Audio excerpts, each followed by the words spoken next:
selected for you. Either it is in fiqh or sharia, it is in philosophy or whatever, kalam or something else. So if you want to learn something in these 7 fields, you have to have some tools. You have to be able to use all this, to use the method that inshallah we are going to learn more about Islam and philosophy of Islam is that inshallah I will give you a presentation as I explained. I will give you the outlines of every session and explain whatever is here. But I think you have to spend some time outside the class. Again, I'm telling you that I know that everybody is studying or working or whatever, but this is a very serious class. It's not like a lecture or member or something like this. It's like a course. And we had something like this in Washington and also in some other cities, and we give them the credits and some kinds of certificate. So if somebody wants to enter the Hejrat, for example, it helps. And also in future, if we want to establish and to have some levels of Hejrat studies and Islamic studies, it will help because it's an introduction. We have to have a big picture and general picture about Islamic studies. What is Islamic studies? And what kinds of fields? And if you have this general information, it will help you. And I just give you one example. I remember that many years ago, about 35, 40 years ago, when Allama Mutahari, everybody knows Allama Mutahari? Allama Mutahari, Shaheed Mutahari. He used to go to university. He graduated in Hawza, but they invited him to go to university and teach there. And they asked him that if he was able to give some outlines about the Hawza studies, philosophy, kalam, tafsir, falsafa, and fiqh, and all these things. And he established seminars or classes to introduce the sciences and the fields of Hawza to university, to students of university in graduate level. And he wrote all these things, the outlines of usul, the outlines of fiqh and falsafa. And inshallah we are going to follow the same method and we are going to use the same way. And inshallah I will give you all resources that help you to know more about all these knowledges and all these fields. So I hope inshallah whoever wants to enter this class and this evaluation will show that inshallah I hope that everybody will be able to join this class. But whoever wants to join this class, please spend some time, not only the 1 hour or 2 hours of the class. You have to do something outside the class.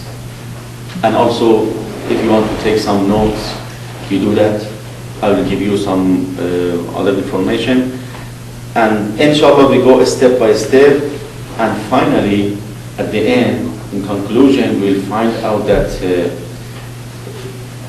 we have a big picture and total and general picture about Islamic studies in Hawza or in university, the structure, the outlines, the method, and it will help in future to have more research, inshallah, in Islamic studies.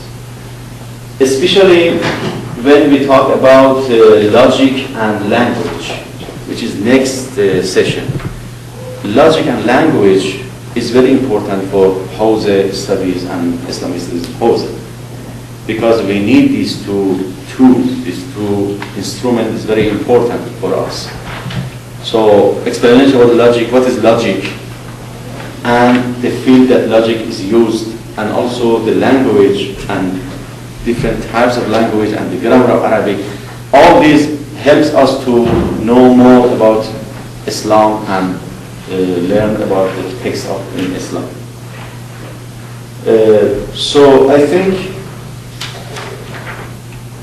If any part of this outline is not clear, let me know so we can explain more, and then we go to the evaluation. If it's possible, can you write down your email? Yes, it's a good question, good point. smrhejazi@yahoo. Actually, I have your email. Most of you, your email is here, and Susanna gave me your email. But if you have my email, is good. Hopefully, inshallah, I send you some of these sources that is good to learn more and helps you. Inshallah, SMR said Mohammad Reza Hejazi HEJAZI@yahoo.com. So if you have questions or other things, one more thing, and it's very small things for next week. Let me explain this next. So everybody gives me this. Okay, finish. Because I want to.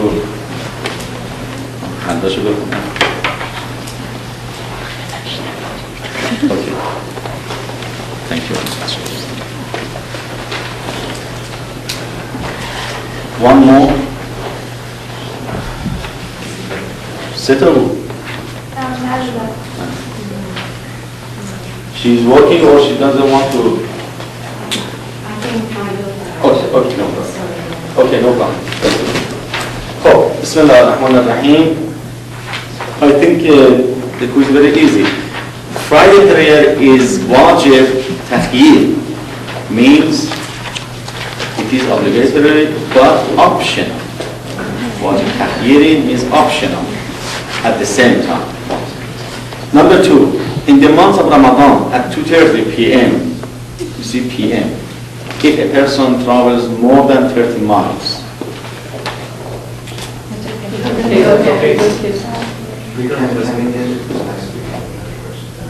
No. I trust you, no. I'm just your, just you will remember your answer. Okay, the fast is okay? No problem. The fast is okay. Number 3, what is the meaning? بس شما بس حل کنید دیگه جواب تنگ گرفتید دیگه قبول نیست. What is the What is the meaning of mustati'? Mustati' comes from istita'a. Okay? Istita'a means the person who is able to go to Hajj. Istita'a for Hajj is a capability of Hajj.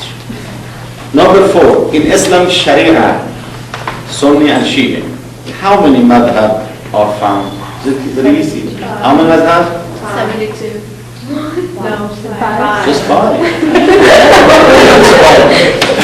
Who can count his 5? Yes, please.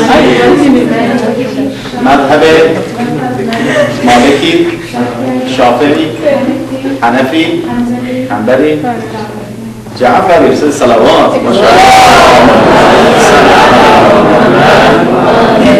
Number 5, Nuzul Tadriji of the Holy Quran means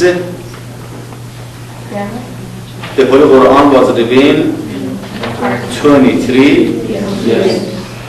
Nuzul Tadriji means all these 23 years, through these 23 years, it was revealed. Number 6, what's the meaning of Tahrif al-Quran? Tahrif? Any change of the Quran means Tahrif al-Quran. A is correct. Number 7, according to the beginning of Surah Baqarah, I think most of you are, you know by heart.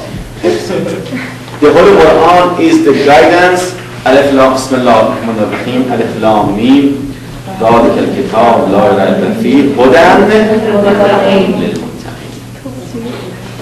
C, item C is correct. Number 8, توحید صفات